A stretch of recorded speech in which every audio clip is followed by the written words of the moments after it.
You might think that Mario Kart World is the first console launch game for a Nintendo hybrid where the pre-release publicity has featured a surprising amount of discussion around cows.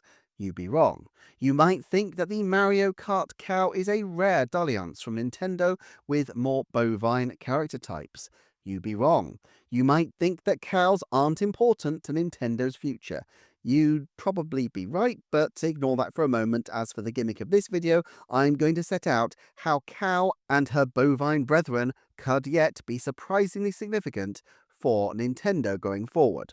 So look, cows have featured in Nintendo games before, from Zelda Ocarina of Time to Earthbound, and of course, Animal Crossing has an utterly huge range of cow civilians who can populate your towns or island. However, back in 2017, 1-2-Switch launched with the new Nintendo Switch, and of course it featured a cow milking minigame, something not lost in Nintendo's promotion, where cow discussion and cow hats were abounding.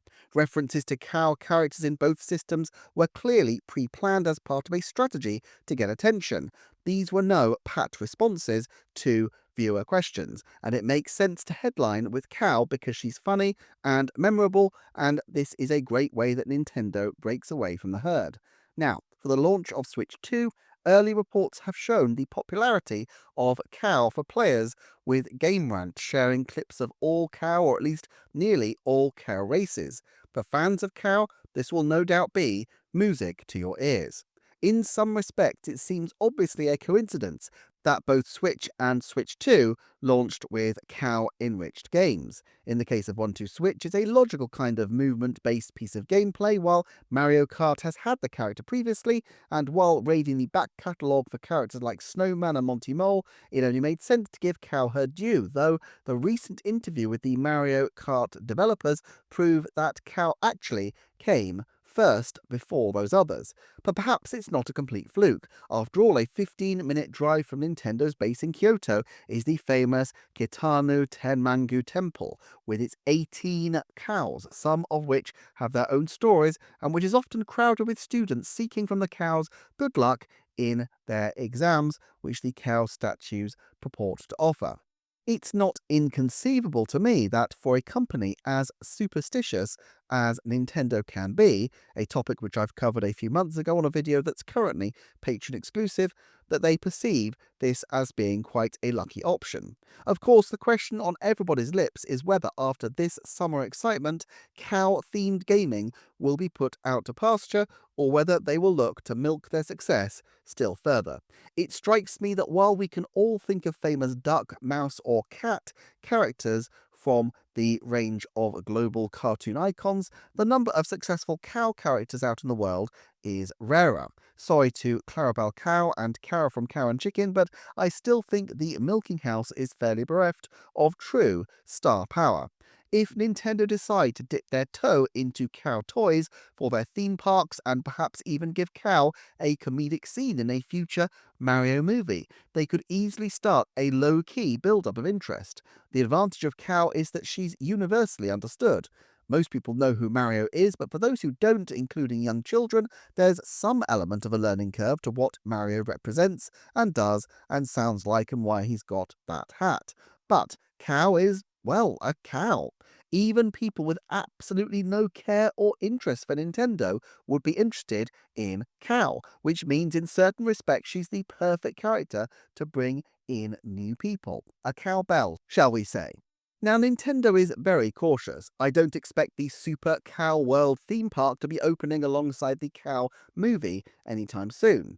Look how they nurtured Pauline for years and years, reviving her for the Mario vs. Donkey Kong series in the 2000s before making her a real feature character in Super Mario Odyssey, and now a major part of Donkey Kong Bonanza. Or consider how long it was before we had a fully playable first-party Zelda game with Zelda herself, literally the title character, in the lead.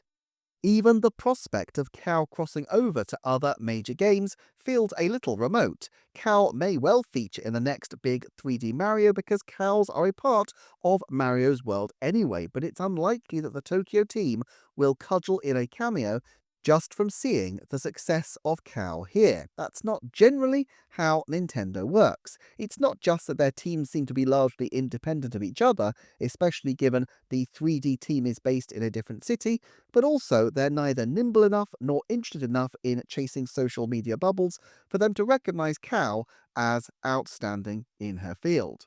However, I'm sure the Mario Kart team will ruminate on the success of the game, and so I think the chances are that we will see more cow-themed additions to the title. Cow costumes have to be a 70% chance, because why wouldn't they drop DLC allowing you to differentiate the mass of cows out there in the lobbies from one another? And while it's far too far off for a meaningful forecast, I expect the next and future Mario Karts to inaugurate Cow as a mainstay of the character roster. I could see more subtle cow cameos appearing elsewhere though. A big statue of a cow next to a queue or signpost at a theme park will be a relatively inexpensive way to add a bit of extra charm, and I'd give a 50% chance to Cow being incorporated into a Mario Party title by the end of 2029, even as a cameo.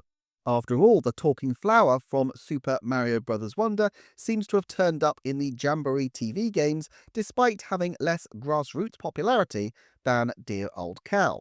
Soft toys appearing in Nintendo stores, well, it seemed like an obvious next step, but this kind of thing takes time, and it's quite possible that by the time such toys emerged, our attention would be well past Cow. What about lassoing the biggest prize of all, though, a Cow spin-off game? I think this is unlikely this decade. 10% max chance, I would guess, although you never know, since after all, she is a popular character and a small and casual focused title might benefit from the character appearing. And she'd be ideal for going for a very young audience. Games for preschool children have been tried before and generally don't do that well, but if Nintendo wanted to think about approaching this very young market again, then Cow would make a lot of sense as an iconic character to do this with. Beyond new games, let's think about her facility in existing franchises. I wonder whether a Yoshi game could be the best venue, given that Yoshi already has the similarly cute Poochie, and so a cute cow cameo could be just what the vet ordered.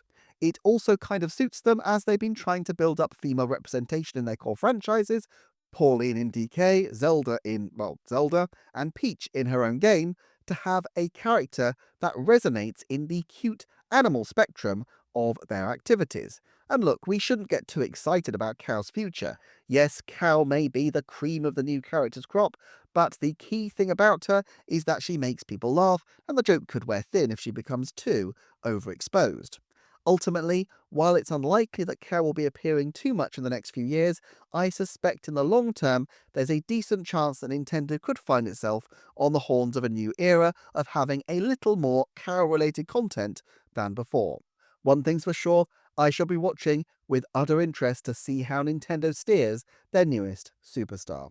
Let me know how many cow puns you spotted in this one, and if you'd like to support the channel on Patreon or like and subscribe, I would really appreciate it. But if not, I'm so grateful you watched, and I shall see you next time for another Nintendo Forecast.